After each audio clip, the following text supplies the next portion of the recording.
खबरों का lunch box. नमस्कार, आप सुन रहे हैं रेडियो मनी 9 पर खबरों का लंच बॉक्स।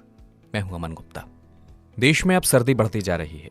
उत्तर भारत को कोहरे की चादर ने लपेट लिया है और चीन के साथ दुनिया के कई देशों को कोरोना ने चपेट लिया है।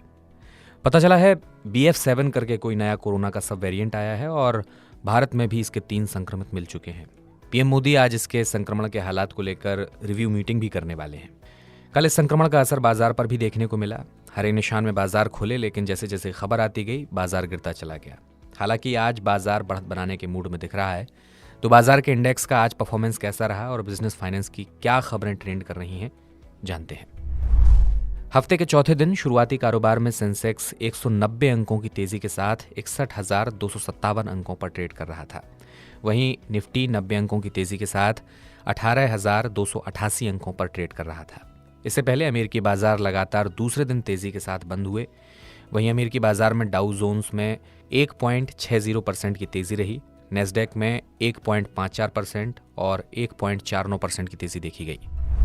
महंगाई दर काबू में आने के बाद कई लोग ये उम्मीद लगा रहे थे कि शायद अब आरबीआई अपने महंगाई के रुख को लेकर थोड़ा नरम पड़ जाएगा, लेकिन आरबीआई की जो एमपीसी की मीटिंग हुई है उसके बाद ये साफ हो गया है कि आरबीआई महंगाई के मोर्चे पर फिलहाल सख्ती के मूड में ही है। आरबीआई गवर्नर शक्तिकांत दास ने कहा है कि मॉनेटरी पॉलिसी एक्शन में किसी भी तरह की नरमी एक बड़ी गलती हो सकती है। इसी तरह उन्होंने ये भी इशारा दिया है कि रेट हाइक्स आगे भी देखने को मिल सकते हैं। करंट फाइनेंशियल ईयर में सरकार अलग से 3,25,000 करोड़ रुपए खर्च करने का प्लान कर रही है। इस ग्रांट के लिए सरकार को संसद से मंजूरी भी मिल गई है।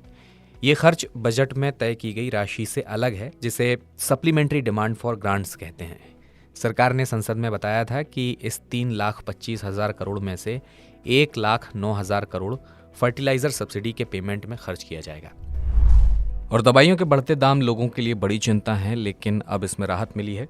नेशनल फार्मास्यूटिकल प्राइसिंग अथॉरिटी ने दवाइयों पर कैपिंग की है। इसके बाद 127 दवाइयों के दाम घट गए हैं। इन दवाइयों में पैरासीटामोल और मेटफॉर्मिन जैसी कई दवाइयां शामिल हैं।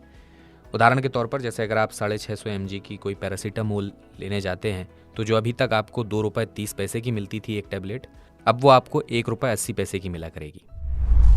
अगर आप पंजाब नेशनल बैंक, जो देश का दूसरा सबसे बड़ा सरकारी बैंक है, उसके कस्टमर हैं तो ये खबर आपके लिए है। बैंक ने अपनी एक एफडी को बंद कर दिया है। इस स्कीम का नाम है पीएनबी वार्षिक आय योजना। इस योजना के साथ ग्राहकों को डिमांड लोन या फिर ओवरड्राफ्ट की भी सुविधा मिलती है।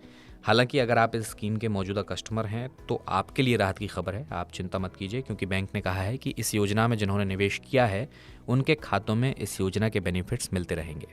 बैंक ने इस योजना को पीएनबी स्पेशल डिपॉजिट स्कीम के साथ मर्ज कर दिया है। कैनरा बैंक में सेविंग अकाउंट्स की रकम पर 4% का ब्याज मिल रहा है। खुश हुए ना? पर रुकिए, अगर आपके अकाउंट में 2,000 करोड़ से ज्यादा है तभी आपको 4% का ब्याज मिलेगा। अगर आपके अकाउंट में 50 लाख या इससे कम है तो आपको 2.90% का ही ब्याज मिलेगा।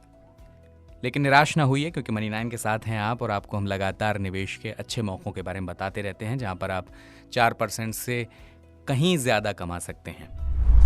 न्यू पेंशन स्कीम होल्डर्स के लिए अच्छी खबर है। न्यू पेंशन स्कीम के तहत मिनिमम अश्योर्ड रिटर्न स्कीम यानी मार्स को लॉन्च कर दिया गया है। पीएफआरडीए के चेयरमैन सुप्रतिम बंदोपाध्याय ने कहा है कि इस स्कीम को अगले साल मई-जून तक लॉन्च किया जा सकता है। इस स्कीम के तहत अगर आप 10 साल तक अपना पैसा जमा करके रखते हैं तो आपको गारंटेड 4 से 5% तक का एनुअल रिटर्न मिल सकता है। इस स्कीम में आपको एक साल में कम से कम 5,000 रुपये जमा कराने होंगे। जीएसटी काउंसिल ने यह साफ कर दिया है कि मोटर इंश्योरेंस पर मिलने वाले नो क्लेम बोनस पर किसी तरह का जीएसटी नहीं लगेगा। नो क्लेम बोनस का मतलब है कि अगर आप